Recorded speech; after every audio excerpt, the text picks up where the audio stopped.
Hello and welcome to another edition of Inside the Inferno. I'm Andrew Neerum, and alongside me is Matt Weisker. And Matt, what a week to talk about Arizona State athletics. From the rink to the hardwood, we have a lot to look forward to in today's show. That's right, Andrew. Spring sports are now in full swing, and several Sun Devil teams have started off with winning ways. Anyone has the chance to make a memorable impact this season, like football did in the fall. That's right, Matt. However, number 12 Sun Devil hockey dropped its ranking in the national polls after a disappointing weekend against Minnesota Duluth. Our Mason McKenzie has the recap of the two-game tilt against the Bulldogs. Sun Devil hockey faced off against the Minnesota Duluth Bulldogs in an away series last weekend at AmSoil Arena. In Friday night's matchup, the Bulldogs opened the scoring with a power play goal from senior forward Dominic James. However, ASU wasted no time responding as graduate student forward Artem Schlein answered with a power play goal of his own, tying the game at 1-1.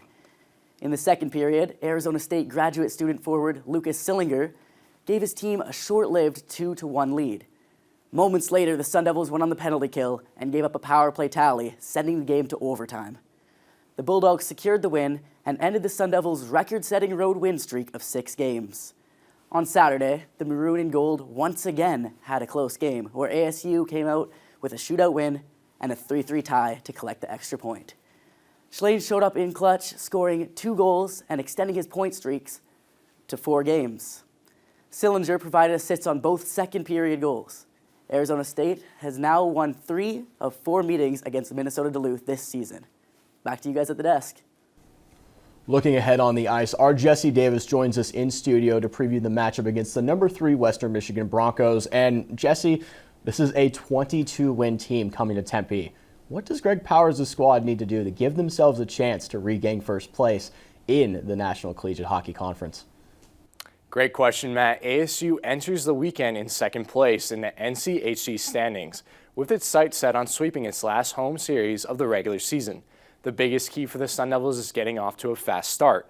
Arizona State needs to be the aggressor from the jump and establish a hard forecheck on the Broncos every time they touch the puck. The Sun Devils have gone to overtime in their last 4 games, 2 of which they've won, with 1 being in a shootout. How much do special teams really factor into this series and the Maroon and Gold's ability to find success against Western Michigan? Special teams are crucial in this series for both teams. The Sun Devils have to stay disciplined and out of the penalty box and not give the Broncos any extra chances to create havoc. On the flip side, if ASU gets chances on the power play, they have to be able to capitalize and create quality scoring chances against Western Michigan.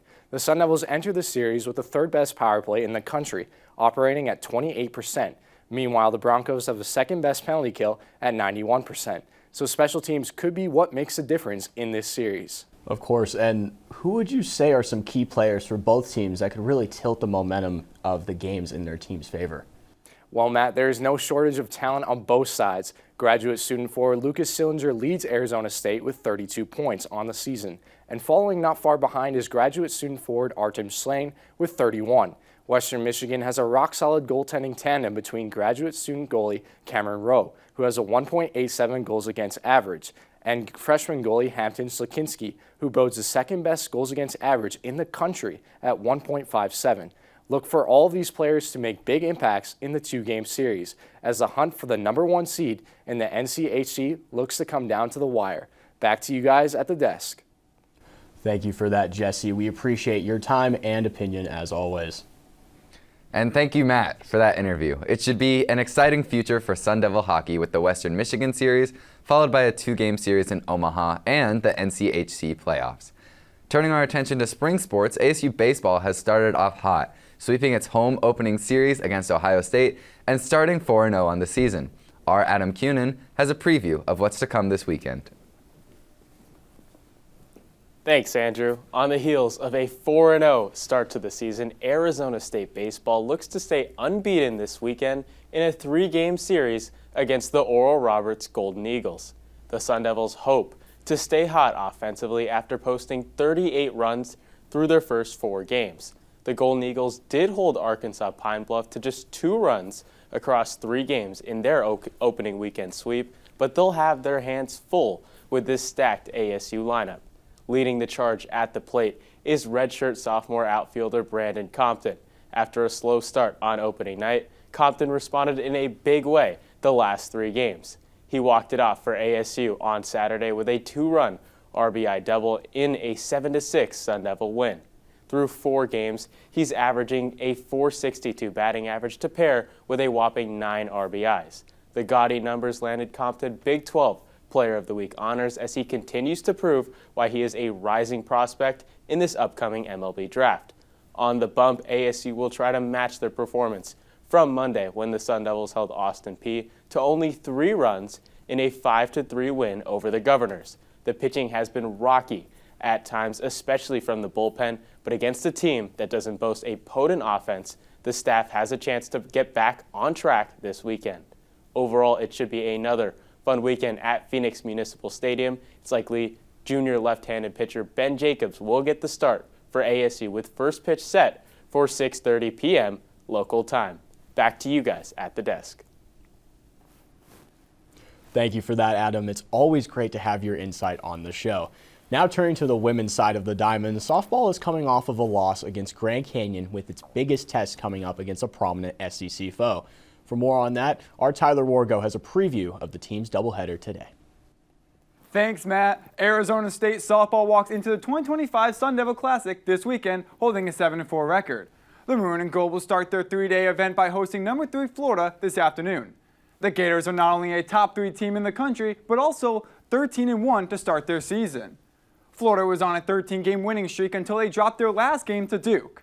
Later on today, ASU will play against Cal Baptist at 4 p.m. The Lancers hold a record of 5-7 as they are currently on a 3-game losing streak. Graduate student outfielder Kelsey Hall and junior outfielder Tanya Wendell both have 12 hits, leading the Sun Devils in this category. Wendell also leads the team with 3 home runs, whereas Hall has 9 RBIs, making these notable players to watch in this classic.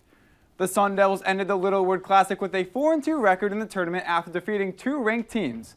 The Sun Devils are on a hunt to remain undefeated against ranked opponents this season with their 3rd consecutive home series. Back to you all at the desk. Thanks, Tyler, for that update. While softball has a ranked opponent on deck, Arizona State men's basketball took on number 5 Houston at home this past Tuesday.